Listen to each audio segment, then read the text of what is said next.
Welcome to my video lecture series. My goal in presenting these videos is to develop mathematics from its modern foundations. I will try to motivate the topics, and whenever feasible, I shall provide a brief history of its evolution. I shall leave you with a set of exercises at the end of each video and a discussion of solutions in a later video. The format of each lecture will be as follows: a brief introduction, followed by an overview of what I shall cover, and then the technical content, concluding with a summary highlighting the main ideas.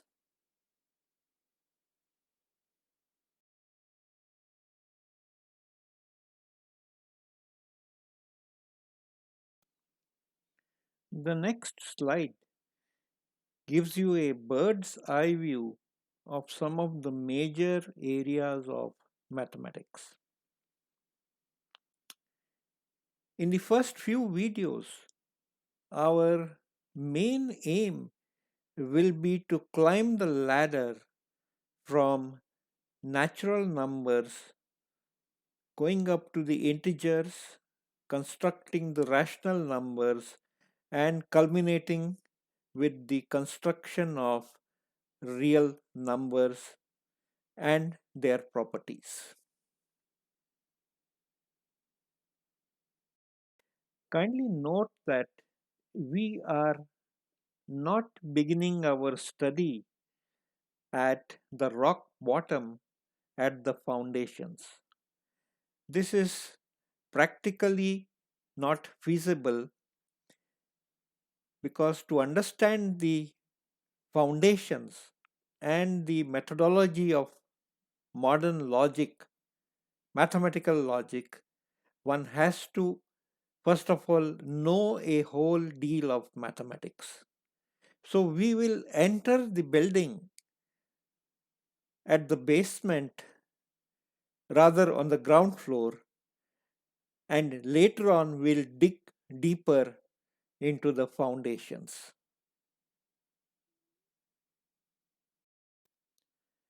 In thinking about mathematics and its philosophy, architectural metaphors have played an important role. The big question here has been about the foundations of mathematics. The totality of this science is thereby compared to an edifice with its higher and lower stages and, of course, sound foundations to support its weight. Until the late 19th century, it was customary to accept that studying the soil into which those foundations penetrate was not itself a mathematical question, but rather a philosophical one. And the diagnosis about where the pillars end and the soil begins was very different from today. By contrast, a very important ingredient in 20th century images of mathematics has been the idea of a self contained discipline, one that would account for its own foundations. This move was begun by great mathematicians like Dedekind, Cantor, Frege, and Peano, who turned the elementary theory of numbers and sets into a purely mathematical topic. But it was Hilbert who played a decisive role in bringing that image center stage. Strange image of an edifice whose pillars and beams would be essentially of the same material as the terrain on which it has been built. But this was indeed the hope, to show that the stony edifice of mathematics was built on nothing but stone, and not, of course, on sand. Let me end this comparison with architecture with two quotes, one from Hilbert and the other by Bourbaki. Following Hilbert, we will enter on the ground floor, and later on, when there is need, we will go into the foundations. Bourbaki compares mathematics to a metropolis.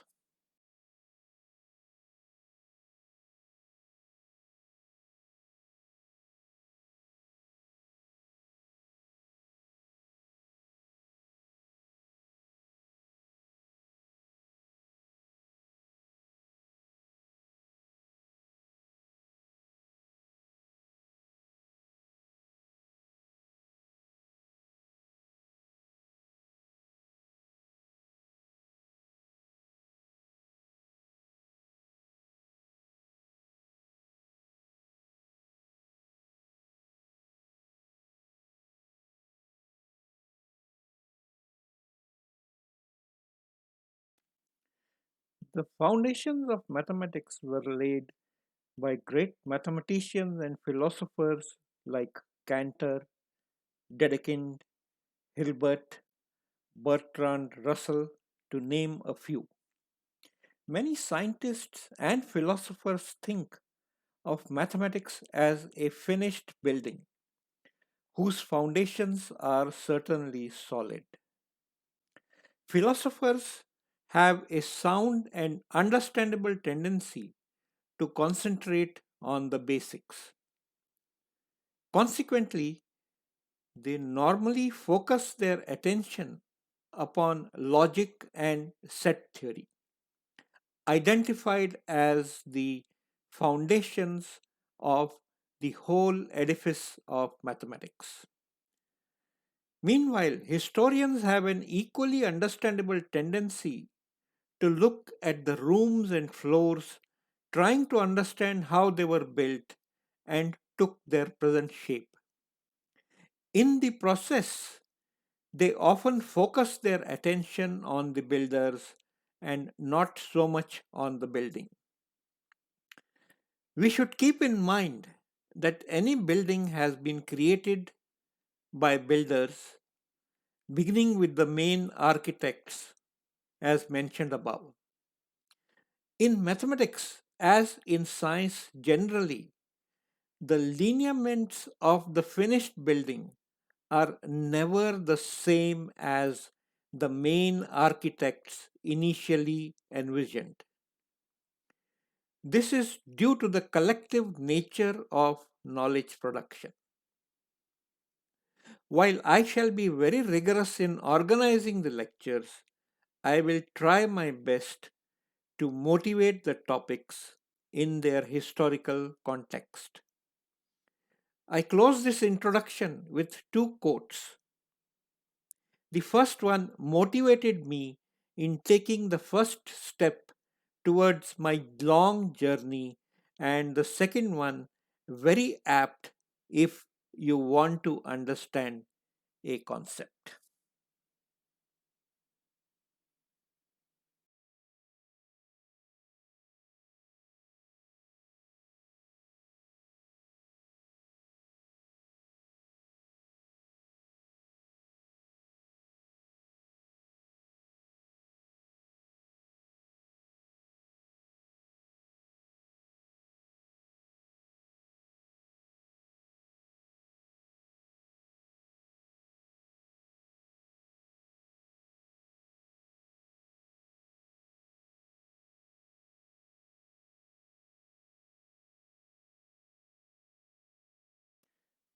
In mathematical logic, the Peano axioms, also known as the Dedekind Peano axioms or the Peano postulates, are axioms for the natural numbers presented by the 19th century Italian mathematician Peano. These axioms have been used nearly unchanged in a number of metamathematical investigations, including research into fundamental questions of whether number theory is consistent and complete. The Peano axiom contains three types of statements. The first axiom asserts the existence of at least one member of the set of natural numbers. The next four are general statements about equality. In modern treatments, these are often not taken as part of the Peano axioms but rather as axioms of the underlying logic. The next three axioms are first order statements about natural numbers expressing the fundamental properties of the successor operation. The ninth final axiom is a second order statement of the principle of mathematical induction over the natural numbers. Peano published in 1889 his celebrated five axioms, whose assumptions leads to the construction of the systems of integers and rationals and leads ultimately to the existence of a complete ordered field, i.e., the reals, as a theorem. These initial assumptions are of a character that we are able to derive from them as theorems such familiar arithmetic properties as commutativity of addition and distributivity of multiplication over addition, and beyond these, properties such as multiplicative cancellation. There are also familiar properties of the set of natural numbers which involve order and which are derivable as theorems. The most important part of Peano's axioms is the postulate of mathematical induction, which in its original form is not the same as the well known method of proving by using mathematical induction principle. Historically, mathematical induction principle was first used by mathematician Francesco Maurolico in the 16th century. In his work, he stated a lot of properties of natural numbers and he proved some of them by using the weak principle of mathematical induction.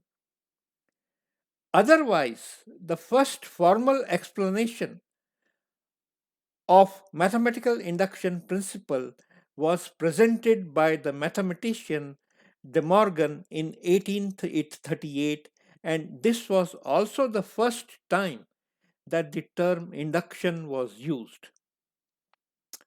On the other hand, in contrast to geometry, axiomatized since the ancient times, mathematician Peano was the first who gave an axiomatic foundation of the set of natural numbers, n, that is established on three basic concepts: natural number, immediate successor, and constant 1.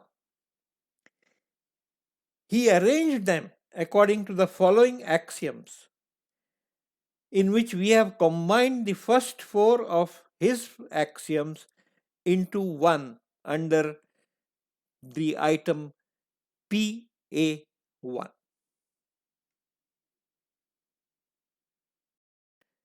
In this lecture, we will be proving two important theorems about natural numbers from which many other results can be derived. These theorems relate to the successor function. The first theorem tells us that the successor function has no fixed points. And the second theorem tells us that the constant 1 is unique. At the end of the lecture, I will be listing about 10 interesting applications of the induction principle.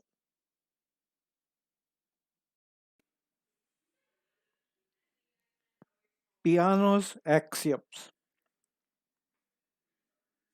There exists a set and a mapping S from n into n called the successor function satisfying PA1. S is 1 to 1 but not onto. In particular, there exists an element of n which we denote by the symbol 1 such that 1 is not in the range of S. PA2. If S is a subset of n satisfying the properties A, 1 belongs to S, and B, for all m in n, if m is in S, then its successor Sm is also in S, then the set S must be the whole of n. Condition PA2 in Peano's axiom is known as the induction axiom. Usually, high school students study the method of proving some properties of natural numbers by what is known as the principle of mathematical induction. We will denote PA2A as the base case and the hypothesis in PA2B as the inductive case. So, the method of induction will consist in showing two things. First, the element 1 should be in S, and if we assume that a natural number m is in S, then its successor is also in S, then we conclude that S must be the whole of n.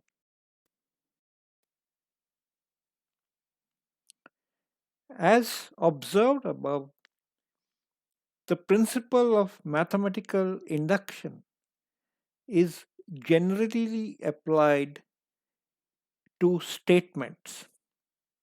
So let me state this formally as a proposition, and I call it the weak principle of mathematical induction. Suppose that Pn, where n is a natural number, is an arbitrary statement that depends on the natural number n. Further, suppose that A, P1 is a true statement, and B, for every natural number n, the assumption that the statement Pn is true implies that the statement Pn plus 1 is also true, then The statement Pn is true for all natural numbers n. The proof of this proposition is a very simple and direct application of Peano's axiom Pa2. So let S be the set of all natural numbers n for which the statement Pn is a true statement. Base case. Obviously, 1 belongs to S because by assumption of condition A, it is true. For the inductive case, if n is an arbitrary natural number which belongs to S, in other words, the statement Pn is true for this particular n, then by condition B, the statement Pn plus 1 is also true. In other words, the successor of n belongs to S.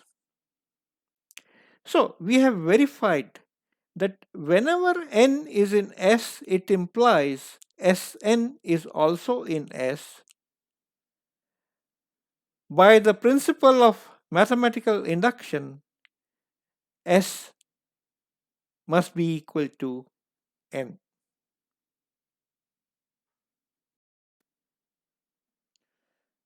Our experience with natural numbers suggests that the sequence of natural numbers never stops. 2 comes after 1, 3 comes after 2, 4 comes after 3, and so on.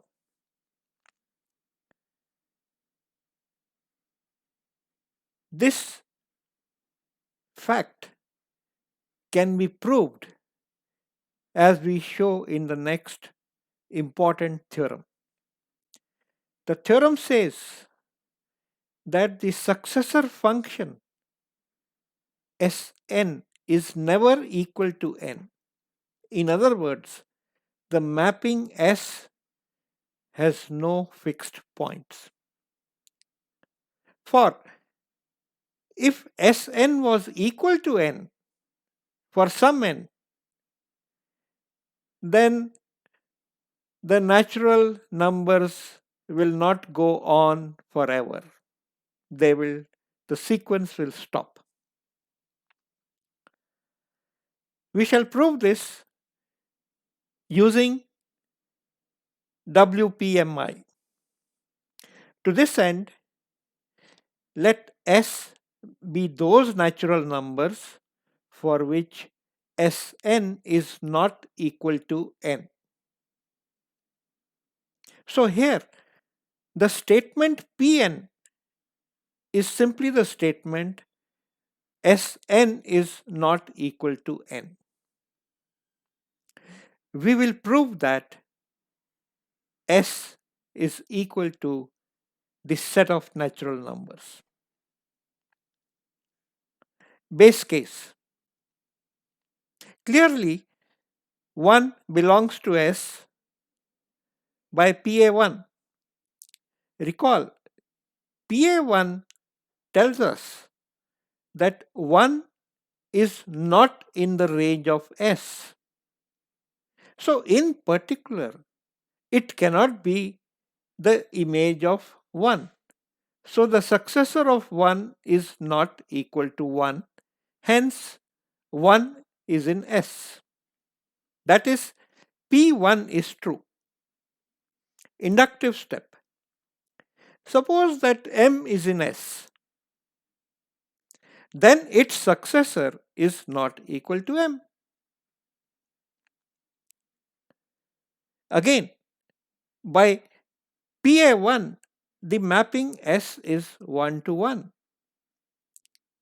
So if we apply S to this inequality, we conclude that the image of S of M under S will not be equal to the image of M under S. In other words, S of M is not equal to S of M. Therefore, S of M belongs to S. By WPMI, S must be the whole of N. QED. Let me make some remarks on Peano's axioms. Recall that one of the assumptions of Peano's axioms is that the successor function maps n into n. In other words, the successor of any natural number is also a natural number. We also assumed that the set of natural numbers is not empty because 1 belongs to n. The assumption that 1 is not in the range of S means that 1 is not the successor of any element of n. From this, it follows that the range of S is actually a subset of n minus the element 1. So, the mapping S is a one-to-one mapping of the set of natural numbers into a proper subset of itself. This is a very, very important fact, and we will prove later that this is equivalent to saying that the set N is infinite. Finally, notice that there is an absence of any algebraic operations from the definition of N.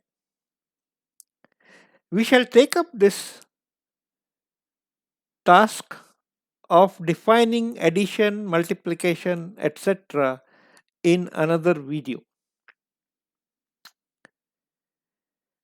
A final remark: we have already used n plus 1 in the proposition above, but actually there n plus 1 meant S of n. Okay. So there is no problem that we have not defined addition. It's just a matter of notation. The next theorem is very important.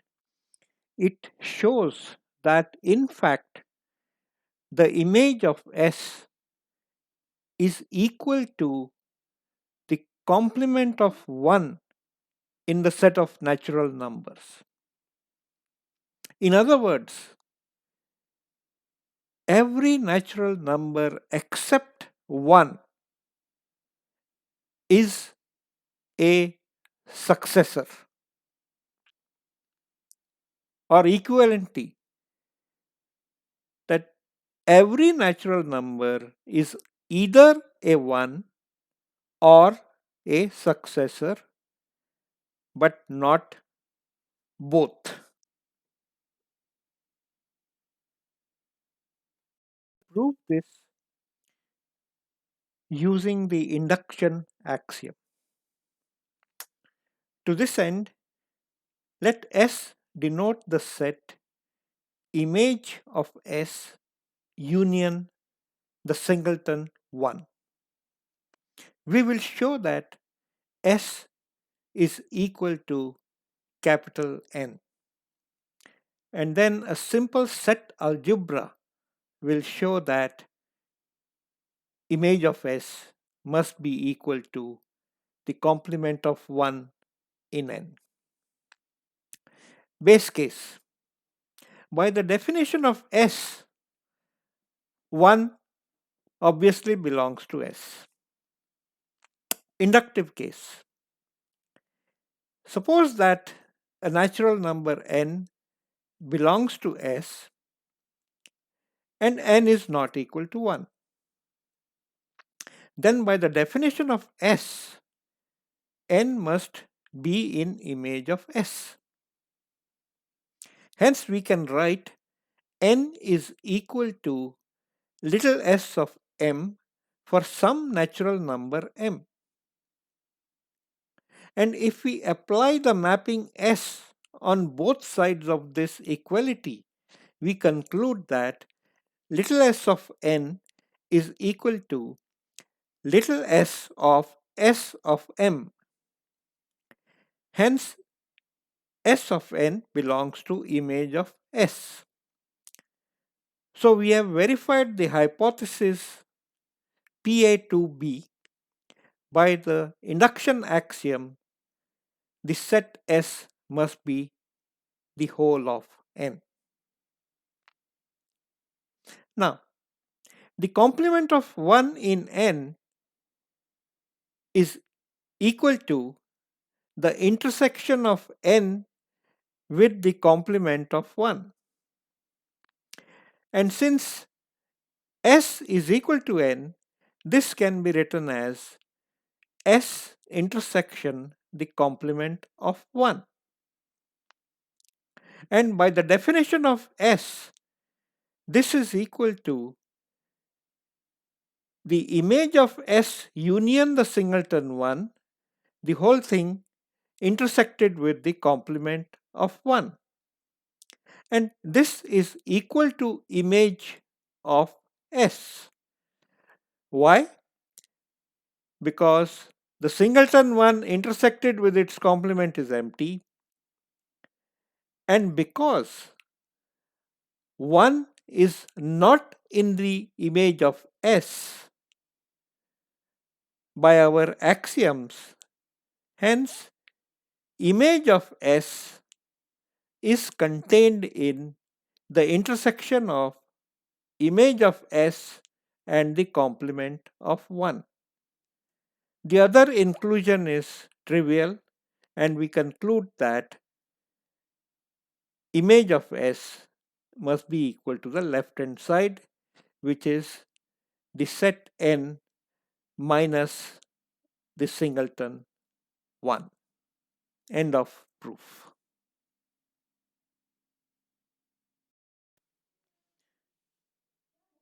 In this video, we discussed Peano's axioms and some of its consequences.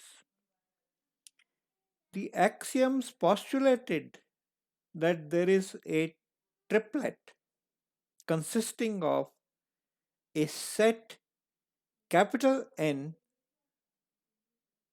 which we call the set of natural numbers, a function little s defined on capital N called the successor function, and an element 1 which is very special in the set of natural numbers. The successor function has the properties that the successor of a natural number is also a natural number. The successor function is 1 to 1. It is not onto. And the special element 1 is not in the image of S.